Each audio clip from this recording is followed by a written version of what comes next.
91 ஆண்டுகள் 5 தலைமுறைகள் பாரம்பரியமிக்க SBS கடலை மாவு மற்றும் கேப்பை மாவு. உங்கள் ஆரோக்கியம் எங்கள் சந்தோஷம். Boeing's crime is the deadliest corporate crime. Boeing நிறுவனத்தினுடைய 2 737 மேக்ஸ் விமானங்கள் விபத்துக்குள்ளானதுல 346 பேர் கொல்லப்பட்டாங்க. அந்த வழக்குல ஒரு அமெரிக்க நீதிபதி சொன்னதுதான் இப்ப நீங்க பார்த்த விஷயம். இந்த வழக்கு உலகம் முழுக்க உற்று நோக்கப்பட்டது. அமெரிக்காவில் ரொம்ப பரபரப்பா பேசப்பட்ட ஒரு வழக்கு. அது மட்டும் இல்ல, சமீபத்தில் அகமதாபாத்ல போயிங் நிறுவனத்தினுடைய 787 ட்ரீம் லைனர் அப்படிங்கிற விமானம் விபத்துக்குள்ளாச்சு. 241 பேர் உயிரிழந்தாங்க. அந்த விமானம் குறித்தும் இந்த வழக்குல பேசப்பட்டிருக்கு. அமெரிக்காவுடைய காங்கிரஷனல் கமிட்டியில இது பத்தி பெரிய விவாதமே நடந்து முடிஞ்சிருக்கு. போயிங் நிறுவனம் செஞ்ச கிரைம் என்ன, அவங்க மறைச்ச உண்மைகள் என்ன, அதனால ஏற்பட்ட விளைவுகள் என்ன அப்படிங்கிறத பத்தி தான் இந்த வீடியோல பார்க்க போறோம். இது டிகோட் பை வெங்கட்.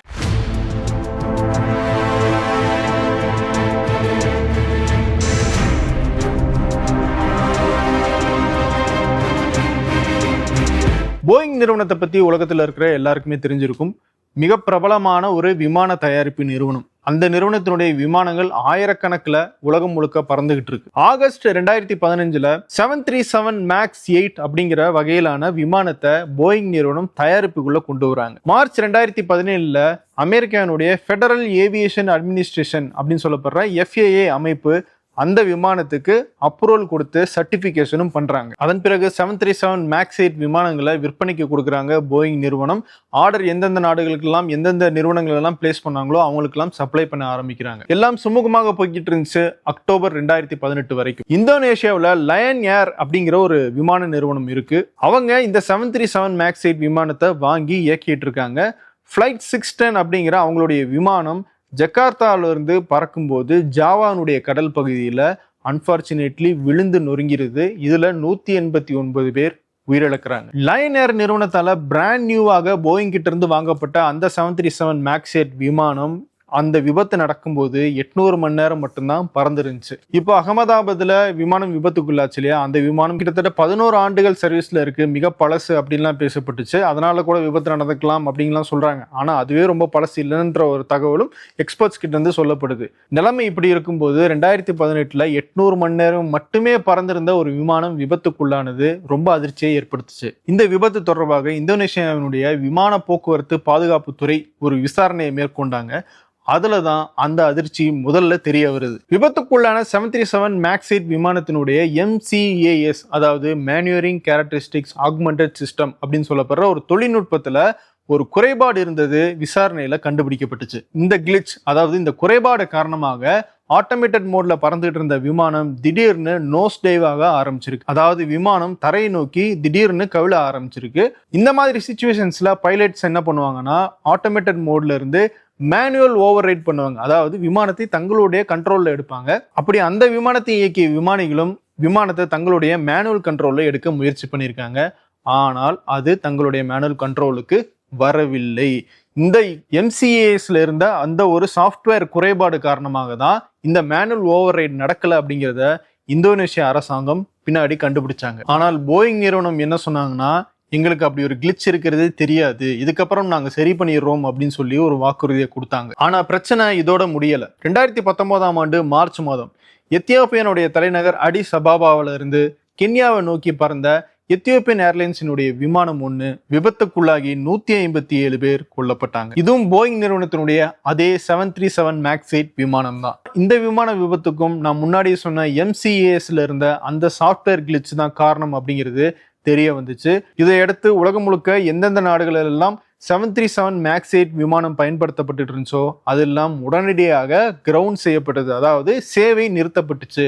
அமெரிக்காவுடைய FAA, நான் ஏற்கனவே சொன்னேன் இல்லையா, ஃபெடரல் ஏவியேஷன் அட்மினிஸ்ட்ரேஷன், அவங்க மிகுந்த தயக்கத்துக்கு பிறகு நாங்க இந்த விமானங்களை கிரவுண்ட் பண்றோம் சொல்லி அதனுடைய சேவையை நிறுத்தி விசாரணைக்கு உட்படுத்தினாங்க. FAA நடத்தின அந்த விசாரணையின் போதும் போயிங் சொன்னதே தான் திரும்பி சொல்றாங்க, எங்களுக்கு இந்த கிளிச் இருந்தது தெரியாது, தெரிஞ்சிருந்தா முன்னாடியே சரி பண்ணியிருப்போம், இப்போ நாங்கள் சரி பண்ணிடுறோம்னு சொல்லி திரும்பவும் அதையே பேசுறாங்க.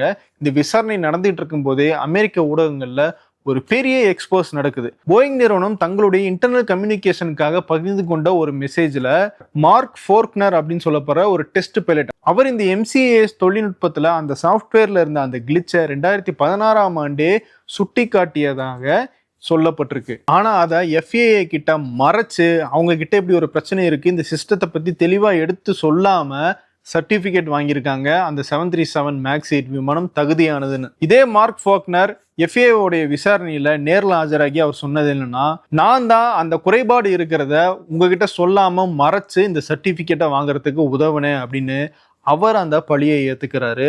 பின்னால கைது செய்யப்படுறாரு. 2022 அவர் விடுதலையும் ஆகிறாரு. போயிங் நிறுவனம் தங்களுடைய நிறுவனத்தை காப்பாத்த தங்களுடைய நிறுவனத்தின் மேல இருக்கிற அந்த பிளாக் மார்க்கை மறைக்கிறதுக்காக மார்க் ஃபாக்னரை பலியாட ஆக்குனாங்க அப்படின்னு சொல்லி அப்போ இந்த விவகாரம் பெரிய அளவுல பேசப்பட்டு இந்த விசாரணைகள் நடந்துட்டு இருந்த போதுதான் எட் பியர்சன் சொல்லப்படுற போயிங் நிறுவனத்தினுடைய முன்னாள் இன்ஜினியர் ஒருத்தர் சில உண்மைகளை வெளியுலகத்துல பேசினாரு. அதாவது விசில் ப்ளோயர்ஸ் சொல்லுவாங்க இல்லையா, மறைத்து வைக்கப்பட்ட உண்மைகளை வெளியுலகத்துக்கு சொல்றவர். அவர் என்ன சொன்னார்னா, போயிங் நிறுவனத்தினுடைய அந்த ஒர்க்கிங் என்விரான்மெண்ட் அப்படிங்கிறது ஹைலி ப்ரெஷரபிளா இருக்கு. ஊழியர்கள் கிட்ட இருந்து குறைந்த செலவுல அதிகமான அவுட்புட்டை வாங்கணும் அப்படிங்கிறதுக்காக அவங்கள போட்டு புழிஞ்சு எடுக்கிறாங்க. இதனால அங்க இருக்கிற ஒர்க்கிங் என்விரான்மெண்ட்டே சரியாக இல்லை. அது போக அந்த ப்ரொடக்ஷன் என்விரான்மெண்ட் சொல்லுவாங்க இல்லையா, அதுவுமே ரொம்பவே அன்ஸ்டேபிளாக இருந்துச்சு. அங்கிருந்து குவாலிட்டியான ஒரு விமானம் வருது அப்படிங்கிறதுக்கு எந்த உத்தரவாதமும் இல்லை அப்படின்னு சொல்லியிருந்தாரு. இது தொடர்பாக தான் நிர்வாகத்தோட சண்டையிட்டும் தனக்கு சரியான ஒரு பதில் கொடுக்கல அப்படிங்கிறதுனால அவர் பின்னால வெளியேறினதாகவும் அவர் சொல்லியிருக்காரு. இப்படி தொடர்ந்து போயிங் நிறுவனத்தின் மேல குற்றச்சாட்டுகள் வந்துகிட்டே இருந்துச்சு. அதோட சேர்த்து FAA அப்படிங்கிற அந்த அமைப்பு மேலேயும் குற்றச்சாட்டு வர ஆரம்பிச்சது. ஏன்னா போயிங் நிறுவனத்தினுடைய அந்த சர்டிபிகேஷன் ப்ராசஸ்ல பெரும்பாலும் போயிங்கே அதை ஃபில் பண்ணி அவங்களே கொடுக்குற மாதிரி நிறைய இடத்துல ஆப்ஷன்ஸ் கொடுத்துருந்தாங்க.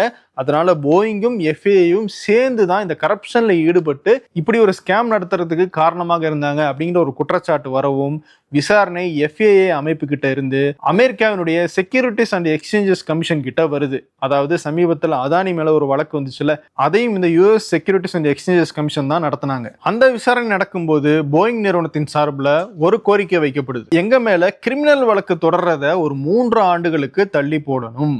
அதுக்கு பிராய்ச்சித்தமாக நாங்க $2.2 பில்லியன் ஃபைனாக பே பண்றோம். அது மட்டும் இல்ல, பின்னால 737 மேக்ஸ் வகையிலான விமானங்கள்ல எந்த விதமான பிரச்சனையும் வராம எங்களுடைய குவாலிட்டியை நாங்க இன்க்ரீஸ் பண்றோம், எங்களுடைய ஒர்க்கிங் ஸ்டைல்ஸ் எல்லாத்தையுமே மாத்துறோம் அப்படிங்கிற உறுதி கொடுக்கப்பட்டுச்சு.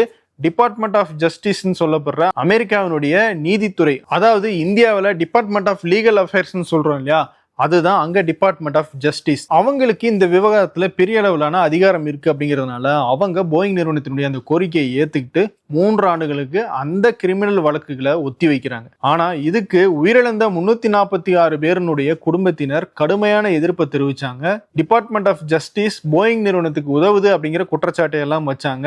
ஆனால் அதையெல்லாம் டிபார்ட்மெண்ட் ஆஃப் ஜஸ்டிஸ் கருத்துல கொள்ளாம போயிங் நிறுவனத்துக்கு அந்த 3 ஆண்டுகள் அப்படிங்கிற ஷீல்டை கொடுத்தாங்க. அது மட்டும் இல்ல, உயிரிழந்த 346 பேருடைய குடும்பங்களுக்கும் போயிங் நிறுவனம் சார்பில் இழப்பீடும் வழங்கப்பட்டுச்சு. இந்த வழக்கினுடைய விசாரணை அப்படியே தள்ளி போய்கிட்டே இருந்துச்சு. 3 ஆண்டு காலம் முடியறதுக்கான அந்த 2024 ஆண்டும் வந்துச்சு. ஆனா 2024 ஜனவரியில தான் அந்த சம்பவம் நடந்துச்சு. அலாஸ்கா ஏர்லைன்ஸ் அந்த விமான நிறுவனம் 737 மேக்ஸ் 9 விமானத்தை போயிங் கிட்ட இருந்து வாங்கியிருந்தாங்க. மேக்ஸ் 8 அப்டேட்டட் வெர்ஷனாக தான் இந்த மேக்ஸ் 9 இருந்துச்சு. அந்த மேக்ஸ் 9 அவங்க வாங்கி 2 மாதங்கள் தான் ஆகியிருந்துச்சு.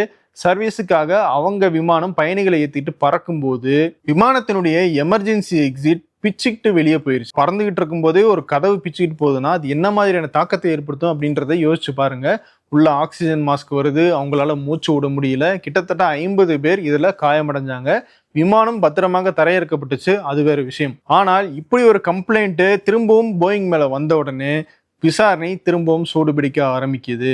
2021 என்ன உத்தரவாதம் கொடுத்தாங்க, இப்படி ஒரு பிரச்சனையை நாங்க திரும்பி கொண்டு வர மாட்டோம், எங்களுடைய ப்ரொடக்ஷன் குவாலிட்டியை இன்க்ரீஸ் பண்ணுவோம், எல்லாமே வாக்குறுதியா கொடுத்திருந்தாங்க போயிங் நிறுவனம்.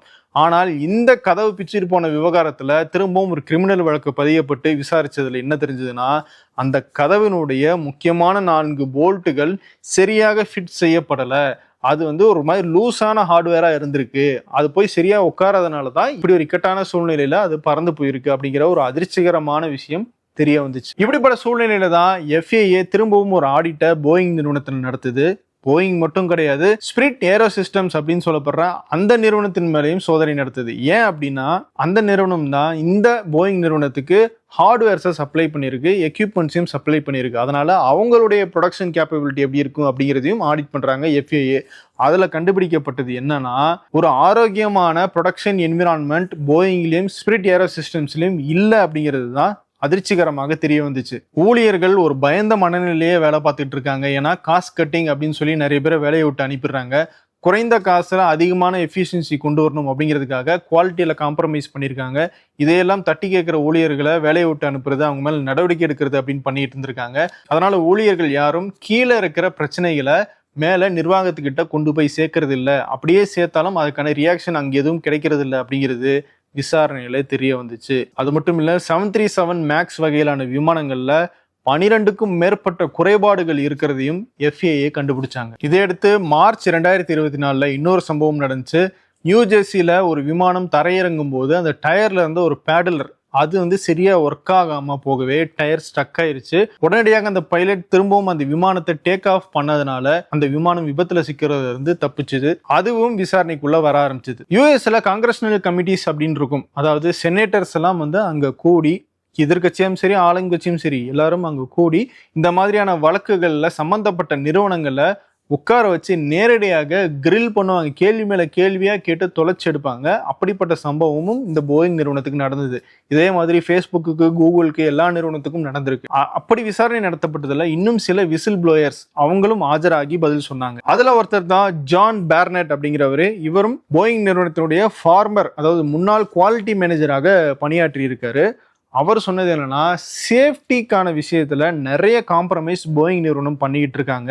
காஸ்ட் கட்டிங் அப்படிங்கிற பேர்ல மக்களுடைய உயிரோட அவங்க விளையாடிக்கிட்டு இருக்காங்க அப்படின்னு சொல்லி அவர் ஒரு முக்கியமான குற்றச்சாட்டை வைக்கிறாரு. அது மட்டும் இல்ல, அவங்க பயன்படுத்துற அந்த உதிரி பாகங்களுடைய தரம் எல்லாம் சப்ஸ்டாண்டர்டாக இருக்கு. FAA நிர்ணயிச்ச அந்த ஸ்டாண்டர்டை இவங்க ஃபுல்லா ஃபாலோ பண்ணல அப்படிங்கிற குற்றச்சாட்டையும் அவர் வச்சிருந்தாரு. அடுத்த முக்கியமான விசில் ப்ளோயர் யாருன்னா சாம் சில்ஃபார் அப்படிங்கிறவர். இவர் வச்ச குற்றச்சாட்டு தான் இப்போ அகமதாபாத்ல நடந்த அந்த விமானம் தொடர்பானது. 787 ட்ரீம்லைனர் அப்படிங்கிறது போயிங் நிறுவனத்தினுடைய மிக சேஃபான விமானங்கள்ல ஒண்ணு அப்படின்னு சொல்லப்படுது.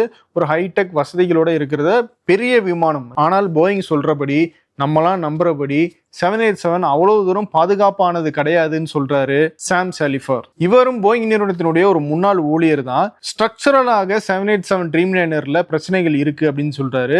ஊழியர்கள் எல்லாம் காஸ்ட் கட்டிங் அப்படிங்கிறதுனால அந்த பார்ட்ஸ் மேல ஏறி நின்று அமுக்கி அதை ஃபிட் பண்றது அப்படின்னு ப்ரொசீஜரை ஃபாலோ பண்ணாம அதனுடைய கட்டமைப்புகள் எல்லாம் உருவாக்கப்பட்டிருக்கு அப்படிங்கிற குற்றச்சாட்டை அவர் வச்சிருக்காரு. இதை பத்தியெல்லாம் நான் நிர்வாகத்துக்கிட்ட கேள்வியாக கொண்டு வந்து இதெல்லாம் பின்னாடி பிரச்சனைகளை உருவாக்கும் நான் சொல்லும் போது என்னைய அவங்க பேச விடல அப்படிங்கிற குற்றச்சாட்டையும் சாம் வைக்கிறார். சாம் ஆஜராகி சொன்ன இந்த குற்றச்சாட்டுகளை அடுத்து கொஞ்ச நாள்லயே மார்ச் 11, 2024 ஆஸ்திரேலியாவில இருந்து நியூசிலாந்து நோக்கி பயணிச்ச 787 ட்ரீம்லைனர் விமானம் அதாவது திடீர்னு கீழிறங்க ஆரம்பிச்சிருக்கு. இப்ப எப்படி அகமதாபாத் விமானம் டேக் ஆஃப் ஆன சில வினாடிகள்லயே திரும்பவும் லேண்டிங்கை நோக்கி போச்சு இல்லையா, அதே மாதிரி தான். ஆனா இங்க என்னன்னா, கொஞ்ச நேரம் அது பறந்ததுக்கு பிறகு அதுவாக திடீர்னு லேண்ட் ஆகிறத நோக்கி போயிருக்கு. ஆனாலும் விமானிகள் சாமர்த்தியமாக அதை லேண்ட் பண்ணிட்டாங்க.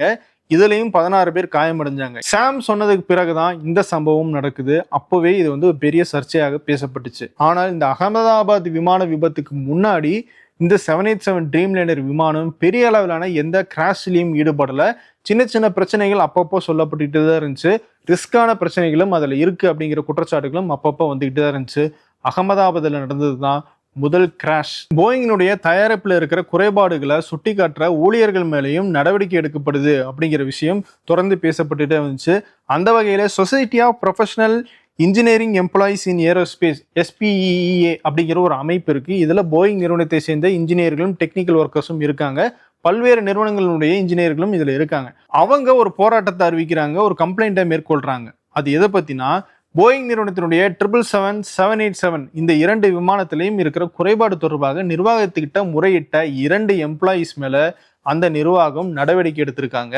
அதை கண்டிச்சுதான் இந்த SPEEA அப்படிங்கிற அந்த அமைப்பு ஒரு கம்ப்ளைண்ட்டை ஃபைல் பண்றாங்க. இதுவுமே போயிங் நிறுவனத்துக்கு ஒரு நெருக்கடியை ஏற்படுத்துது. இந்த கடுமையான நெருக்கடியை அடுத்து 2024 ஜூலை 7 ஆமாம் எங்க மேல தப்பு இருக்கு அப்படிங்கிறத பகிரங்கமாக போயிங் நிறுவனம் நீதிமன்றத்துல ஒத்துக்கிட்டாங்க. நீதிமன்றத்துல போயிங் நிறுவனத்தின் மீதான அந்த கிரிமினல் வழக்கு நடந்துகிட்டே இருந்தாலும் இன்னொரு பக்கம் டிபார்ட்மெண்ட் ஆஃப் ஜஸ்டிஸோட போயிங் நிறுவனம் ஒரு பேச்சுவார்த்தையில ஈடுபட்டாங்க.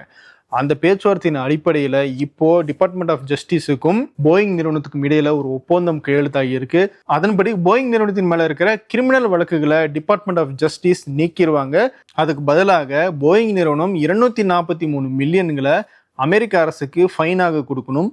அது போக போயிங் நிறுவனத்தினுடைய இந்த குறைபாடு 737 மேக்ஸ் சீட்டை கிரவுண்ட் பண்ணாங்க இல்லையா, அதனால் ஏற்பட்ட இழப்புகளை ஈடு செய்ய விமான இயக்கும் நிறுவனங்கள் இருக்குல்ல, அவங்களுக்கு $1.77 பில்லியன் இழப்பீடாகவும் இந்த 2 விமான விபத்துக்களை 346 பேர் உயிரிழந்தாங்கல்ல, அவங்களுடைய குடும்பங்களுக்கு கூடுதலாக 500 மில்லியன் அமெரிக்க டாலர்களையும் போயிங் நிறுவனம் கொடுக்கணும்னு சொல்லி டிபார்ட்மெண்ட் ஆஃப் ஜஸ்டிஸ் ஒரு நிபந்தனையை வைக்கிறாங்க. அதை போயிங் நிறுவனம் ஏத்துக்கிட்டாங்க. இதை அடுத்து டிபார்ட்மெண்ட் ஆஃப் ஜஸ்டிஸ் நீதிமன்றத்துக்கு போய் என்ன சொன்னாங்கன்னா, போயிங் நிறுவனத்தின் மேல இருக்கிற அந்த கிரிமினல் சார்ஜஸை நாங்க விலக்க சொல்லி கேட்கிறோம், நீங்க அதை விலக்கணும் அப்படின்னு சொல்லிட்டாங்க.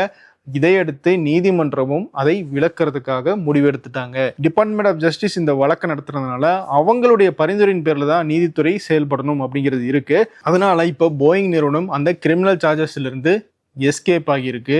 இதன் மூலம் 346 பேருனுடைய உயிர்களுக்கு நியாயம் கிடைக்கலன்னு அவங்களுடைய குடும்பத்தினர் கண்டனம் தெரிவிச்சிருக்காங்க. மே 30ஆம் தேதி தான் டிபார்ட்மெண்ட் ஆஃப் ஜஸ்டிஸ் போயிங் மேல இருக்கிற அந்த கிரிமினல் வழக்குகளை நீக்குங்கன்னு சொல்லி நீதிமன்றத்துல சொல்றாங்க. ஜூன் 12ஆம் தேதி இங்க அகமதாபாத்ல ட்ரீம் லைனர் 787 அப்படிங்கிற போயிங் நிறுவனத்துடைய விமானம் விபத்துக்குள்ளாகுது. 241 பேர் உயிரிழக்கிறாங்க. இந்த வழக்கை விசாரிச்ச அமெரிக்கானுடைய டிஸ்ட்ரிக்ட் ஜட்ஜ் ரீட் ஓகானர் அவரு விமான விபத்துல உயிரிழந்தவங்களுடைய குடும்பத்தினர் தொடர்ந்த மேல்முறையீட்டு வழக்குல என்ன சொல்றாருன்னா, எனக்கு இந்த வழக்குல இவ்வளவுதான் அதிகாரம், எனக்கு வானளாவிய அதிகாரம் இருந்துச்சுன்னா நிச்சயமாக நான் போயிங்கை சும்மா விட மாட்டேன். போயிங் செஞ்சிருக்கிறது டெட்லியஸ்டான கார்ப்பரேட் கிரைம் அப்படின்னு சொல்லி தன்னால எந்த விதமான ஆக்ஷனையும் எடுக்க முடியல அப்படிங்கிற வருத்தத்தை அந்த நீதிபதி பதிவு பண்ணியிருக்காரு. அமெரிக்காவினுடைய சட்டத்தில் இருக்கிற ஓட்டைகளை போயிங் நிறுவனம் சரியாக பயன்படுத்தி அந்த பிரச்சனையிலிருந்து வெளிவந்திருக்காங்க. அகமதாபாத்ல நடந்த அந்த விமான விபத்துக்கும் போயிங் நிறுவனத்தினுடைய குறைபாடு தான் காரணமா